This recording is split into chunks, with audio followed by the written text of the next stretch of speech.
Vy, ktorí ma nepoznáte, volám sa Slavka Friedrichová, som pôvodne zo Slovenska, potom som sa vydala za Moraváka, presťahovala na Moravu a z Moravy sme sa presťahovali do Kolína, takže máme jedno dieťa moravskej národnosti, ak sa tak nazvať, a máme jedno dieťa, ktoré je vyslovene Čech. Takže máme dve dievčatka, 7 a 5 rokov. A pôsobíme v Kolíne, momentálne v kolínskom zbore VCčku. A pôvodne sme sa sťahovali do Kolína kvôli biblickej škole, kde sme pôsobili 3 roky. A teraz pracujeme obidvaja na ústredí, takže sme spolu aj v práci, aj v službe, aj doma, aj v rodine. A robíme všetko spolu na Božiu slávu. Snažíme sa robiť všetko na Božiu slávu. A o tom budem dnes hovoriť viac, ale chcela by som začať modlitbou. Pane, my si tak uvedomujeme, že stojíme pred Tvojou tvárou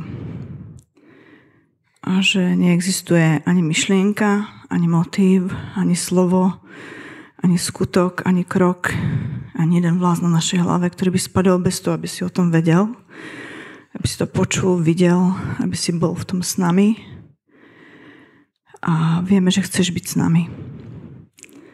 Vieme, že to je Tvoja túžba byť s nami a my sa tak chceme učiť byť s Tebou. Chceme, aby to bola takisto naša túžba dennodenne, či spíme, či bdieme, či pracujeme, či oddychujeme, či spievame, tancujeme alebo plačujeme. Chceme byť s Tebou. A o tom sa chceme dnes baviť na tomto mieste. Chceme ťa viac poznávať a uvedomovať si, čo to je vstupovať do Tvojej prítomnosti, ako prežívať Tvoju prítomnosť, ako žiť v Tvojej prítomnosti. A vieme, že som na tomto mieste, že si tu s nami, ja viem, že si po mojej pravici. A tak daj to zažiť každému jednému z nás dnes na tomto mieste, aby sme to mohli osobne prežiť a ešte viac zatúžiť potom, aby si bol s nami. A my s Tebou až na veky. Amen. Amen. Tento môj seminár bol oficiálne napísaný, nazvaný Jak vstupovať do Božej prítomnosti, myslím. Ja som počula asi 4 verzie, takže v skutočnosti tá hlavná téma malo byť vstupovanie do Božej prítomnosti. A keďže vedem chvály veľkú časť svojho života, tak bratia z vedenia mysleli, že by to bolo patričné, aby som o tom hovorila. Ale nebudem hovoriť len o chválach a uctievaní. Určite to spomeniem v nejakom momente, ale nie je to ten jediný spôsob, akým vstupujeme do Božej prítomnosti. A ja v skutočnosti tento seminár v polke alebo niekde ešte ku začiatku premenujem, pretože si nemyslím, že je to úplne vhodný a vystížný názov vstupovať do Božej prítomnosti. Biblia hovorí, že na niekoľkých miestach, že si nás každého jedného Boh vyvolil ešte pred založením sveta. Skôr, než začal tvoriť, skôr, než rozdeľoval vody, sušinu, než tvoril svetla na oblohe, než tvoril zvieratá, než tvoril rastliny, Boh si každého jedného z nás vyvolil. A všetkých tých, ktorí boli pred nami a všetkých tých, ktorí prídu po nás. A nielen, že si nás vyvolil, a zase na niekoľkých miestach v Biblii máme napísané, ja vám poviem napríklad len Izaiáša 43.1, povolal nás našim menom. Nielen nás, ešte hviezdy, každú jednu pomenoval, a my dodnes nevieme, koľko máme presne hviezd, a Boh o každej jednej vie a každej dal meno. Ale takisto o každom jednom z nás vie a dal nám meno.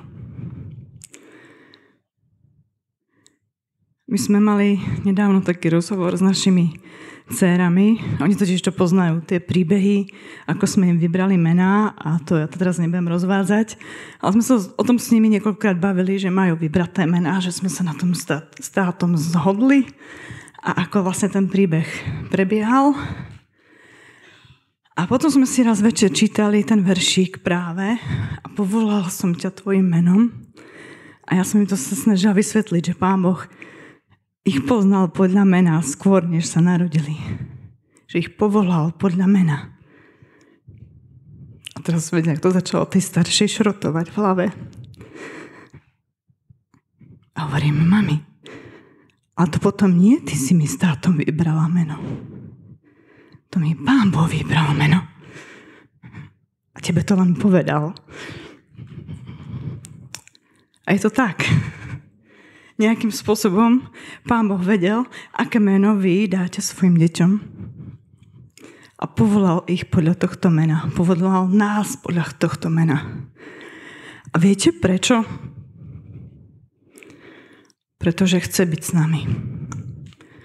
On nás pred založením sveta vyvolil, povolal, predurčil k tomu, že nás stvorí, dal nám meno. Pretože vedel, že dnes budete tu, že budete na tejto zemi a že on chce byť s nami. On chce byť s nami. On to urobil všetko preto, že nás miluje, každého jedného.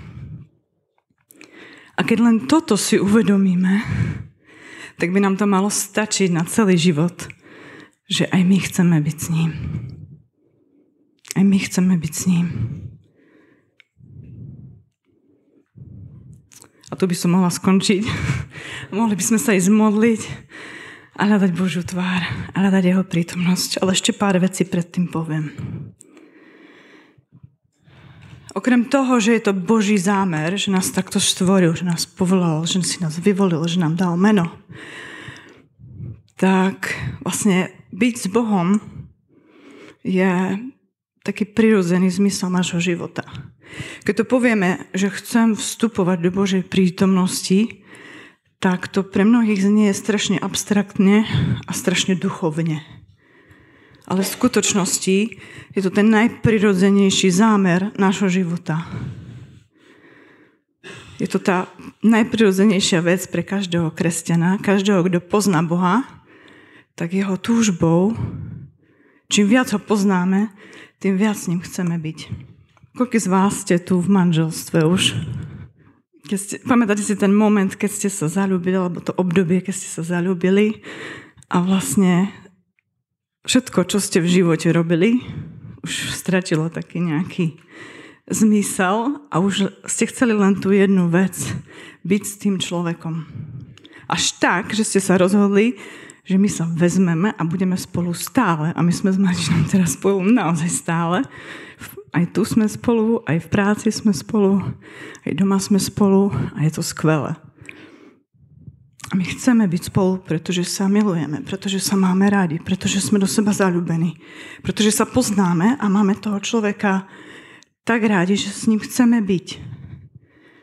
O to viac, keď poznávame Boha, čím viac ho poznáme, tým viac s ním chceme byť.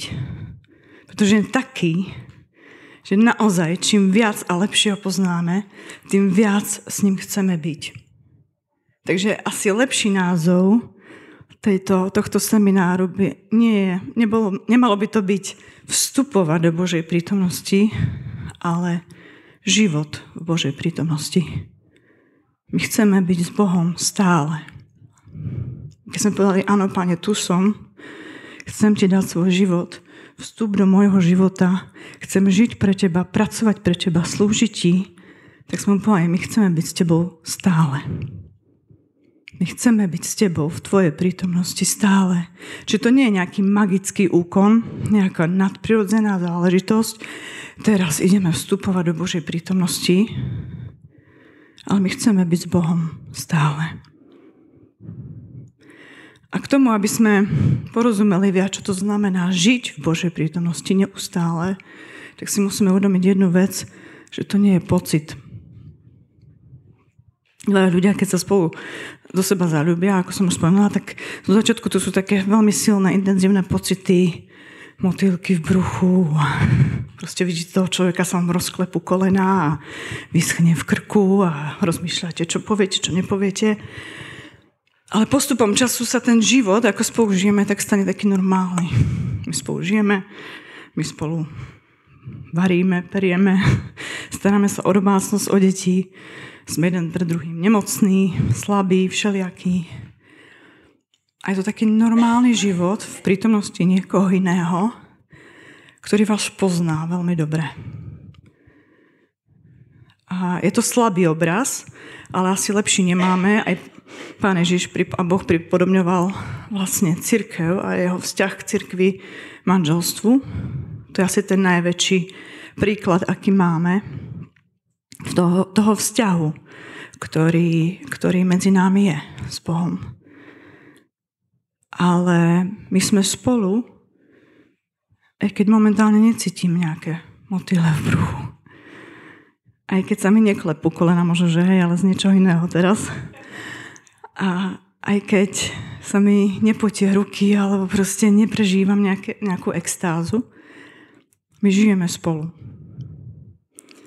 A takisto život v Božej prítomnosti nie je o pocite a dokonca nie je ani o šťastí.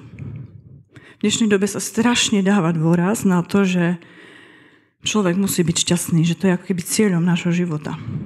A ak nie si šťastný v tom, tak skús niečo iné. A ak sa ti nepáči toto, tak si vyskúšaj niečo iné. Ak už nevládzeš s týmto človekom, tak to skús s iným a možno budeš šťastnejší. Ale to nie je vzťah. To je len taký zábavný park, kde vlastne vy si chcete na chvíľku užiť a už keď si ju neužívate, tak idete skúsiť niečo iné. Toto robia presne ľudia vo svete, ktorí tento vzťah s Bohom nemajú, tak tú túžbu po tej Božej prítomnosti plátajú všeličím možným. A skúšajú toto, a skúšajú vzťahy, a skúšajú alkohol, a skúšajú drogy, a skúšajú silnejšie látky. A stále tam na chvíľu ich to nadchne a potom príde to vyprázdnenie a ja už nie som šťastný. Ja už sa necítim dobre. Idem skúsiť niečo ďalšie. A Boh nám nezasľúbil, že sa budeme cítiť stále dobre. To asi všetci viete. Budeme mať trápenie na tomto svete. Budeme mať starosti. Boh nám hovorí, nestarajte sa zbytočne. Stačí dneska. Nemusíte rozmýšľať, čo bude zajtra. Ale starosti sú na každý deň nejaké. A prichádzajú na nás tie isté bolesti, tie isté choroby ako na ľudí okolo nás. Proste žijeme v hriešnom svete a dotýka sa nás všetko z tohto hriešného sveta a tie pocity sú rôzne. A keď žijeme s Bohom, tak to neznamená, že my tieto pocity nebudeme mať. Tie nepríjemné, tie pocity sklamania, pocity bolesti, pocity nešťastia, pocity smútku. A takisto to neznamená, že keď Boh nám je vždycky blízko, takže vždycky budeme sa cítiť nejak nad tým. A že budeme vždycky plávať na obláčku a budeme mať stále ten taký duchovný adrenalín a budeme sa cítiť nejak ináč. Dokonca Job, ako príklad asi najväčšieho utrpenia, aký človek zažil a je zaznamenané v Biblii, tak prišiel úplne o všetko. Úplne o všetko prišiel. A už keď bol úplne na dne a už nemal nič, tak ešte sa Boh dotkol jeho tela. A skončil na smetisku s vredmi v bolestiach. Škrabal sa takými črepmi, aby si uľavil od tejto bolesti inou bolesťou. A keď to celý ten príbeh čítate, ten rozhovor medzi ním, jeho priateľmi a potom sa tam postaví Boh a Job si kladie ruku na ústa a hovorí: doteraz som o tebe počul, ale teraz ťa vidia moje oči. V tej najväčšej bolesti, v tom najväčšom utrpení, na tom najnižšom dne Job spoznal Boha a jeho blízkosť úplne novým spôsobom. On hovorí, ja ťa vidím. V tom všetkom ťa vidím. Vidím, aký si veľký. Vidím, aký si dobrý. Vidím, ako na tomto všetkom tu nezáleží, keď som s tebou. Takže aj tam, nehovorím nielen tam, ale aj tam, v smrti, poznáte žalm, aj v doline tvône smrti, v tme, v trápení, v slzách, keď sa najviac cítime sami, aj tam je Boh s nami. Takže to nie je o pocitoch. Ak ste sem prišli s tým, že budem hovoriť o chválach a nejakom takom happy clappy rytm, alebo niečo také, že jak budeme všetci mať úžasné emócie a elektriku v tele a motýlky v bruchu, tak to nie je ten seminár, na ktorý ste prišli. Určite čas chvál a uctievania je špeciálnym časom, ako som hovorila včera pred chválami, že je to čas, ktorý si my vyslovene vyhradíme na to, že povieme, ideme všetku našu pozornosť venovať Bohu. A zapojíme to do toho naše telo, naše ruky, môžete tlieskať, môžete dvíhať ruky, môžete sa hýbať do rytmu, zapojíme to do toho naše hlasivky, našu silu, našu mysel. A každý z vás viete, že keď rozprávate na hlas, tak tedy sa ťažko premýšľa nad niečím iným, že? Keď sa modlíte v duchu len, tak za chvíľu zistíte, že rozmýšľate nad niečím úplne iným. A keď sa začnete modliť na hlas, tak je to trošku jednoduchšie si upriamiť tú pozornosť, udržiať si ju na tej téme, o ktorej rozprávate. A v tej hudbe je to ešte ľahšie, pretože tam je ešte tá melódia a je to také poetickejšie a intimnejšie. Ak modlitba je rozhovor medzi nami s Bohom, a mal by to byť rozhovor, nemali by to byť monológy, tak uctievanie v chválach, piesniach je ešte niečo viac. Už to, čo neviete dať do slov, tak vložíte ešte aj do tej hudby, do toho rytmu, do tej melódie a vyspievame to Bohu. Neviem, či spievate doma niekto manželovi, manželke, alebo skladate básne, ale to taký iný level, keby som prišla svojim manželom a prečítala, pár básní som mu zložila predtým, že sme sa vzali. Ale je to také špeciálne potom. Je to také ešte, už skoro asi pomaly to najintimnejšia vec, ktorú môžete dať tomu druhému, že mu venujete tú celú pozornosť a vložíte to do veršov, do rímu, do poetických obrazov a vylejete svoje srdce takýmto spôsobom a dáte do toho celú mysel, celé srdce, celú dušu. Ako hovorím, milujte ma celým srdcom, celou silou, celou svojou dušou. Ale ani chvály, ani uctievanie, piesne, hudba, dokonca ani modlitby, nič z toho nám nezabezpečí, že vstúpime do Božej prítomnosti, ak v nej nežijeme. Čiže to je trošku opačne. My nemáme vstupovať do Božej prítomnosti, my v nej máme žiť. A ono sú piesne, ktoré nás tak ako pozývajú a poďte a vstúpme a príďme pred kráľa a pokloňme sa a urobme to a to. Je to taká výzva, ale to nie je ako teraz som žil niekde úplne mimo a teraz idem vstúpiť do Božej prítomnosti.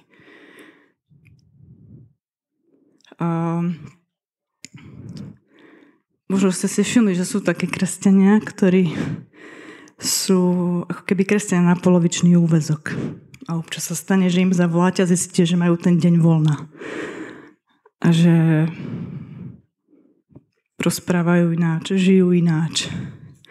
A potom prídu do zboru a zrazu prepnú a čakajú, že sa to budú diať veľké veci, že sa nabijú, že sa načerpajú, zase z toho budú chvíľu žiť a potom zase vychladnú, zase majú pochybnosti o niektorých veciach, zase urobia nejaké blbosti, pády a potom zase hľadajú tú Božiu prítomnosť niekde. Ale to nie je Boží zámer s našim životom. Boží zámer s našim životom je žiť v Božej prítomnosti. Boh je napísané, že prebýva v chráme. A my vieme, že kto je tým chrámom dneska. Vy ste chrámom Ducha Svätého. Ak Božia sláva zostupuje v tom tvojom chráme, ak je v nás, tak všade, kam my ideme, tak Boh ide s nami. Božia prítomnosť ide s nami. Čiže to nie je, že prichádza niekde zvonku, ale on je v nás. A tam, kde sa dvaja alebo traja zídu, v jeho mene, tak ja si to predstavím, ako keby sa to tak znásobovalo. Tá sila tej Božej prítomnosti. A je tam niečo špeciálne, pretože aj Biblia hovorí, že keď sa dvaja, traja modlia, keď sa zjednotia, keď sa zídu, tak nejakým špeciálnym spôsobom tam zostupuje Božia sláva. Ale to nie je, že príde zvonku. Ona je v nás. My ju tam donesieme. Boh je s nami. Žalm hovorí, Boh je po mojej pravici. Vždycky si predstavujem Boha, pretože je po mojej pravici. Aby som sa nepohol. Takže my nepotrebujeme, a ja to ani nerobím nikdy na chválach, že by som na začiatku nejakým spôsobom zvolávala Boha, keď niekto vyvoláva dážď, alebo sa volajú duchovia, a teraz príď, a teraz príď, a teraz príď. Boh je tu. Boh je v nás. Boh je s nami. Boh je pri nás. A keď chodíme s Bohom, pretože je v nás, ako je to napísané v Genesis 5. kapitoli, Enoch chodil s Bohom a Boh si ho jedného dňa vzal a nebolo ho. A to si len vymenili príbytky. Najprv Boh chodil s Enochom, Enoch chodil s Bohom a potom Enoch šiel Bohu domov. Boh prebýva v tebe, kamkoľvek prídeš, kdekoľvek sa postavíš, tam je Božia prítomnosť. On je s tebou, on je v tebe. Apoštol Pavol začína svoju reč na Areopágu v Efeze slovami, že Boh, ktorý stvoril všetko, nebýva už v chrámoch učinených rukou. A potom pokračuje jeden z mojich obľúbených veršov. V ňom žijeme, v ňom sa hýbeme, vďaka nemu dýchame, alebo sme, existujeme. Je to Skutky 17. Takže úplne jedno, ako máš službu. Ak ste si mysleli, že chváliči majú špeciálne privilegium, že vstupujú do Božej prítomnosti viac než ostatní, to nie je pravda. Je úplne jedno, ako máš službu. Je úplne jedno, čo robíš. Môžeš mať sekulárnu prácu. Je jedno, či si ženatý, vydatá, slobodný, mladý, starý. Je jedno, ako sa cítiš. Je jedno, ako vyzeráš. Ak sme sa rozhodli žiť s Bohom a Boh vstúpil do nášho života, tak Božia sláva a Božia prítomnosť je v nás. Ako to čítal Ježiš z Izajáša. Duch Pánov je nado mnou, aby ma pomazal hlásať a zjednodušene povedať, nosiť Božiu prítomnosť v svojom živote. A všade, kam prídem, Boh príde so mnou a potom sa môžu diať aj tie zázraky, potom sa môžu diať ďalšie veci. Ale to je preto, že Boh je v nás a my sme s ním. A teraz na chvíľočku sa budem zaoberať aj tými chválami a uctievaním. Čo to vlastne je? Prečo chválime? Prečo uctievame Boha? Týmto spôsobom, že spievame piesne, že hráme na nástroje. Ono sa to, ten žáner, ten spôsob, ten prejav sa historicky mení. Vždycky to nejaké sa to prispôsobuje dobe, kultúre, tým nástrojom, ktoré máme k dispozícii a tak ďalej. Ale vždycky, keď si budete čítať Bibliu od začiatku, tak hudba bola skôr, než boli slová pomaly. Dieťa skôr, než vie chodiť, vie tancovať a skôr, než vie rozprávať, vie spievať. A moja Eminka mladšia, tá sa hýbala už v perinke do rytmu, ešte nevedela sa chodiť ani sedieť, ale už to s ňou kmitalo. Proste človek to má v sebe niečo špeciálne, keď znie hudba. Na nebesiach znie stále svätý, svätý, svätý. Anjelia spievajú. Keď sa anjelia zjavili na oblohe, keď sa Ježiš narodil, tak ich prejav bol aký? Spev. Proste to nejaké špeciálne vyjadrenie Božej prítomnosti, toho, čo my cítime, že chceme byť s ním, že je to nejaký iný level. A ja si myslím, som o tom presvedčená, zažila som to v živote veľakrát, že vlastne čas uctievania, a to nie je len spev, to nie je len hra, Ale čas uctievania je ten najintimnejší čas, ktorý s Bohom máme.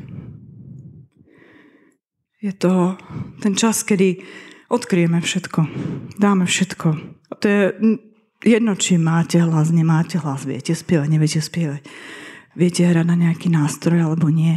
Ale proste odkryjeme to, čo je v našom srdci, v našej duši. A prídeme blízko a pre ľudí možno zvonku ráno tu zneli chvály z každého rohu, jak boli skupinky a mládež tam spievala a išiel tam taký manželský pár, ktorý nie je z našej skupiny, hovorí, no haleluja všade. A ma to pobavilo a som sa snažila vžiť do toho, jak sa cítia ľudia, ktorí tu bývajú medzi nami, lebo ich nie je veľa a my sme to tu prevalcovali trošku. A ráno už o 7 im hráme pod okienkami chvály. A je to taký zvláštny spôsob, keď si tak uvedomíte z toho pohľadu tých neveriacich, že proste sa tu zídeme na dovolenku a spievame haleluja. A všade hráme a spievame a my vieme, že je to špeciálny čas. Že je to veľmi dobrý, kvalitný čas trávenia tej Božej prítomnosti spolu, ako cirkev, ako jeden hlas. To je jediný čas, kedy všetci hovoríme to isté Bohu. Ako jeden hlas. Svätý, svätý, svätý, tak ako v nebi, tak aj na zemi. Takže je to niečo naozaj špeciálne. Nemyslím si, že je to nejaká vyššia služba. Nemyslím si, že je to niečo jediné, ako sa dá Boh uctievať a ako sa dá prežívať Božia prítomnosť. Ale má to svoje miesto a je to špeciálna záležitosť. Ja som bola nedávno na jednej konferencii o uctievaní tu v Čechách a jeden z rečníkov tam bol Petr Zika, možno ho poznáte, je to autor niekoľkých českých piesní. Ak poznáte pieseň Hoden je beránek alebo Jako řeka, obklopne svoj blízkostí. To je autor týchto piesní a on mal takú panelovú diskusiu, kde sa ho mohli pýtať čokoľvek ľudia. A jedna z otázok, ktorá tam zaznela, tak sa ho pýtali, že ako sa pripravuje na chvály.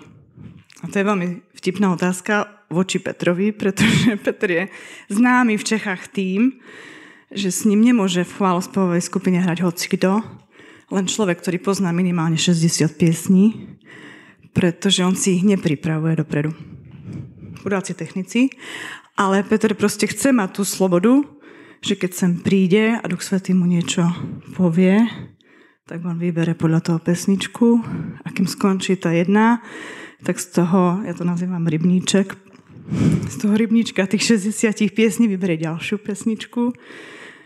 A ja viem, že nie vždycky toto je reálne a naozaj, ak chceme premietať slova a chceme mať veci nachystané dobre, tak to sa nedá, ale on je proste známy tým, že vlastne jeho kapela musí poznať celý repertoár a potom s ním môžu hrať.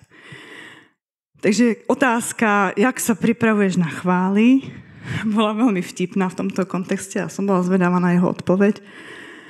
A on hovorí, ja sa nepripravujem nejak ináč ako každý deň.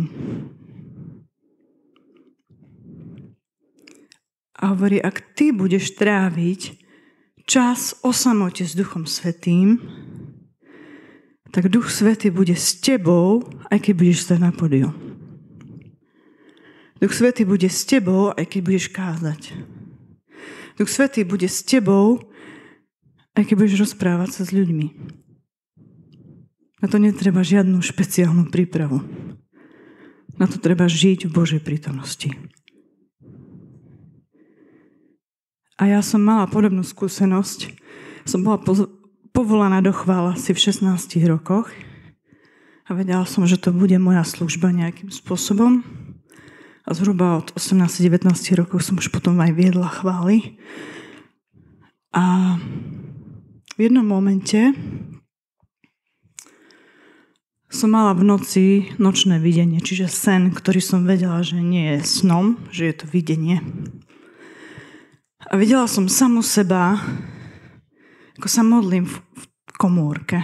Čiže sama niekde, hovoríme komórka, to je taký biblický pojem, ale je to proste miesto, kde sa sami s Pánom niekde doma, niekto to má v lese, niekto sa zavrie na záchod, niekto sa prikrie dekou, proste nejakým spôsobom si vytvorí tú svoju komórku, kde má ten čas intimný s Bohom.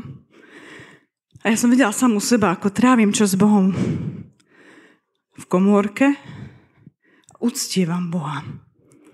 A spievala som mu piesne a modlila som sa. A zrazu som videla, ak ma Boh takto zobral s tou komórkou celou a ma postavil na pódium, kde boli obrovské svetlá. A Boh mi povedal, budeš stáť na rôznych miestach. Ale tú komórku si tam nechaj. Tú komórku si nechaj. Nech budeš kdekoľvek. Odtedy som stála na rôznych pódiách, ale toto mi tam vždycky znie. Toto mi tam vždycky znie. Pretože my nebudeme na pódiu ničím pre nikoho, ak nie sme s Duchom Svätým v tej našej komórke. Ak nenesieme Božiu prítomnosť vo svojom živote. Ak Boh nepríde s nami na to pódium. A to nie je o pódiách. Naozaj ja sa priznám, že ja nemám rada pódia. Ja by som bola, že keď sme tu boli všetci v kruhu a všetci spolu chválili, ste boli jeden veľký spevokol a tak to bude v nebi, si to tak predstavujem, že budeme jeden obrovský spevokol. Každý dostane nejakú harfu, nejaký nástroj, budete vedieť na tom hrať. Nebojte sa a budeme všetci vedieť spievať harmónie, všetko. Bude to krásne. Ale ono to začína v tej komórke teraz, u nás doma, alebo kdekoľvek ste. Takže toto sú chvály. Toto je uctievanie. A toto neplatí len o službe chvála, uctievanie. To platí o akékoľvek službe. Čokoľvek robíte, dokonca aj keď robíme tie najmanuálnejšie veci. Pre mňa asi najväčšou výzvou bolo, keď sa mi narodili deti. Strašne som chcela mať deti, strašne mám rada deti a nemenila by som to, ale zrazu som si uvedomila, že môj život sa tak zmenil, že som z toho mala také výčitky svedomia, že už neviem mať tú komórku. Že proste nikde nie som sama, ani na tom záchode nie som sama. A že nemám čas, že si nemôžem povedať vtedy a vtedy proste ja budem s Bohom, pretože nikdy neviete, nemáte pevný režim, neviete kto čo, kedy bude potrebovať. A zo všetku som mala strašné výčitky svedomia, až som tak ako neustále z toho robila pokánie, že Bože, ja neviem byť s tebou v komórke teraz už. A Boh mi ukázal, ja som s tebou. Ja som stále s tebou, keď varíš, keď prebaluješ plienky, keď stávaš v noci, kojíš. To je tá naša komórka. Ja som stále s tebou. To nie je nejaký špeciálny čas. A ja verím, že zase sa vráti čas, kedy si budem môcť sadnúť sama s denníčkom ku klavíru a budem uctievať Boha. Ale ten čas teraz nie je. A to neznamená, že nie som s Bohom a Boh nie je so mnou. Proste len sa mení ten spôsob, akým sa spolu rozprávame, kde sme. Tak ako som s manželom raz v práci, raz doma, raz na výlete, raz na desku. Ale sme spolu. Boh je s nami. A všetko, čo robíte, robte ako Pánovi. Kološanom 3:23. Všetko, čo robíte. Nie každý môže byť na plný väzok pastor. Biskupa máme len jedného. Nie každý môže byť vedúci chvál. Nie každý môže byť vedúci mládeže. A dokonca to je taká služba a práca, že niekedy je ešte náročnejšie, ako keď pracujete niekde v sekulárnom zamestnaní, prídete domov a vypnete a môžete robiť niečo iné. Ale všetko, čo robíme, máme robiť ako Pánovi. A všetko, čo robíme s Bohom, tak je pre ňou uctievaním. Je to v Božej prítomnosti. Takže keď okopávate vonku zemiaky, okopáva ešte niekto zemiaky, tak môžete mať komórku. Byť s Pánom v Božej prítomnosti. A je to o nastavení mysle. Je to o tom, že si uvedomíme, Boh je po mojej pravici. Boh je so mnou, Boh je vo mne. V ňom sa hýbem, v ňom žijem, v ňom dýcham. Ja som s ním a on je so mnou. Hospodina mám neustále pred svojimi očami, pretože je po mojej pravici. Žalm 16. Keď som sa pripravovala alebo premýšľala nad týmto seminárom ešte niekoľko mesiacov dozadu, tak ma oslovil jeden text písma, ktorý by som si v živote nemyslela, že ma v tomto kontexte osloví. A bol to Matúš 23. Viete niekto, čo tam je napísané? Je to kapitola o farizeoch. A ja rada čítam knižky od malička. A vždycky človek sa tak ako nejak vteli do toho hlavnej postavy, alebo sa s niekým stotožní a nejak to prežíva ten príbeh s ním. A takisto je v Biblii, ako nás oslovujú niektoré veci a vieme sa stotožniť. Niekto sa viac stotožní s Martou, niekto viac s Máriou, niekto viac s tým marnotratným synom, niekto viac s tým druhým synom. A proste snažíme sa v tom vidieť. V živote som sa nikdy nestotožňovala s farizejmi. Nikdy mi ani nenapadlo rozmýšľať nad tým, a nie si ty náhodou farizej? To boli takí tí učitelia, čo sami neverili a nikomu ešte nechceli dovoliť vojsť do Božieho kráľovstva. To boli takí tí, čo tam Ježišovi furt dávali ťažké a zákerné otázky a chceli ho niekde nachytať. A teraz som si čítala tú kapitolu, kde Ježiš hovorí, že sú ako obielené hroby. A celé to je vlastne istým spôsobom o tom istom. Že robíte veci tam a vtedy, kde vás niekto vidí. Modlite sa na rohoch ulic. Kde nám povedal Ježiš, sa máme modliť? V komórke. Ale oni sa modlia na rohoch ulic, lebo tam všetci vidia, a to sú tí sa modlia. Dávate almužny tak, aby vás všetci videli. Nepošlú peniaze niekomu, kde o tom nikto nevie. Ale urobia to tak, aby tých ľudia videli. A ono to znie tak ako, to nerobíme. Hej.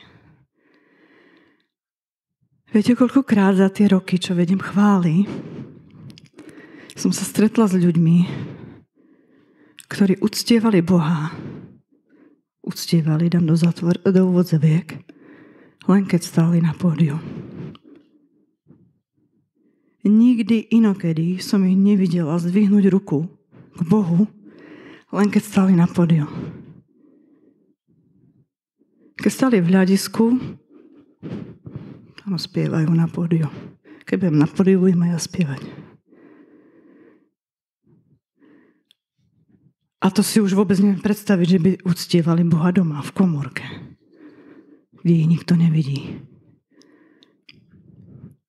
Koľko kazateľov, a teraz budem tvrdá, pretože to platí aj o mne, mňa to oslovilo, keď som sa pripravovala na tento seminár, pretože rozmýšľam pol roka nad tým, či to aj žijem, čo teraz tu hovorím. Koľko kazateľov si číta Bibliu, keď sa pripravuje na kázeň. Modlí sa, keď bude treba niečo viditeľne ukázať. A to je presne to. Stojíte na rohoch ulic. Tam, kde vás všetci vidia, vtedy to robíte. Ale doma v komórke máme vôbec komórku nejakú. A ono to môže vyzerať krásne na pódiu, ale ak Duch Svätý neprišiel s vami, tak môžete zvolávať Božiu prítomnosť, ako chcete. Boh mohol prísť s vami. Boh mohol prísť vo vašom živote z vašej komórky. Ale tu už ho nezavoláme. Buď tu je, alebo tu nie je. Takže naozaj nečakane ma oslovila táto kapitola a rozmýšľam nad tým dennodenne. A dneska ráno, keď sme mali ťažké ráno, a som rozmýšľala, jak v tomto mám ja teraz uctievať. Za chvíľku budem mať seminár. A jak v tomto ja mám teraz uctievať? Ale vedela som, že Boh je po mojej pravici bez ohľadu na to, ako sa cítim, bez ohľadu na to, ako veci vyzerajú, bez ohľadu na to, ako to znie a vyzerá. Boh je vo mne. Boh je po mojej pravici, nikam neodišiel, je so mnou a môžeme sa o tom spolu rozprávať. Aj o tom, ako veci nejdú, alebo nejdú tak, ako by sme chceli. Ale nestojím tu ako človek, ktorý povie, ja už viem ako na to, alebo že sa mi to darí každý deň, každú chvíľu, každú hodinu. Len nad tým stále premýšľam. Pretože verím, že tak, ako som bol na začiatku, je to Boží zámer. Aby sme žili v Božej prítomnosti neustále. Už teraz a potom s ním v dokonalosti, v sláve až na veky. A už teraz to môžeme zažívať. A tam už potom to bude ešte ľahšie, pretože tam už nebudú tie zlé pocity, tie bolesti, tie trápenia, tie distraktory a tie ďalšie veci, ktoré nejakým spôsobom odvádzajú našu pozornosť. Tam už budeme vidieť v plnej sláve. Ale už dnes to môžeme zažívať. Už dnes môžeme byť s ním, chodiť s ním, hýbať sa v ňom, žiť v ňom. Nijak ináč to vlastne nejde.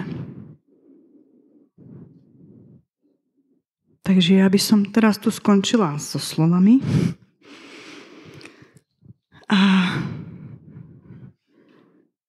jedna z vecí, ktorá je asi najťažšia na tom celom, obzvlášť v dnešnej dobe, je schopnosť stíšiť sa.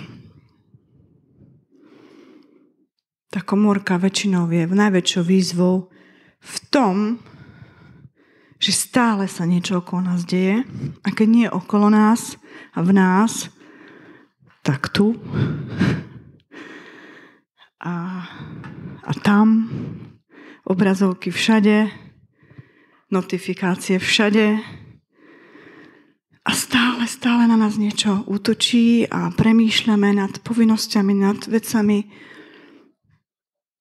a tá schopnosť stíšiť sa asi pre mňa určite je najväčšou výzvou.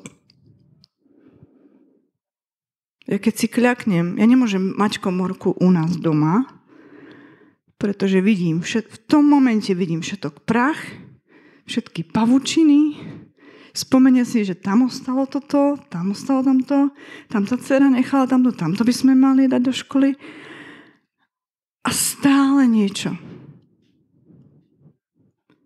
Takže niekedy si musíme vybrať také miesto, kde nás tieto veci nebudú odvádzať. A preto duchovné sústredenie je strašne skvelá vec, že ste vlastne všetko nechali doma. A vlastne tu nemôžete teraz robiť nič iné. Len sa sústrediť na Boha a nejakým spôsobom oddychovať a prijímať a počúvať a modliť sa. A tak chceme využiť ešte ten čas, ktorý máme na to, aby sme sa modlili. Budeme hrať aj jednu pieseň.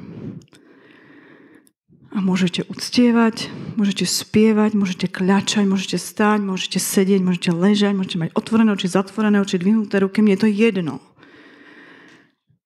Ale skúsme naozaj si nejakým spôsobom uvedomiť, že Boh je po našej pravici. Že je s nami, že je v nás. Že v ňom sa hýbeme, že je tu všade prítomný. Že s ním chceme byť. Že jeho hľadáme, po ňom túžime. A ja zaručujem, že čím viac ho budeme poznať, tým viac s ním budeme chcieť byť.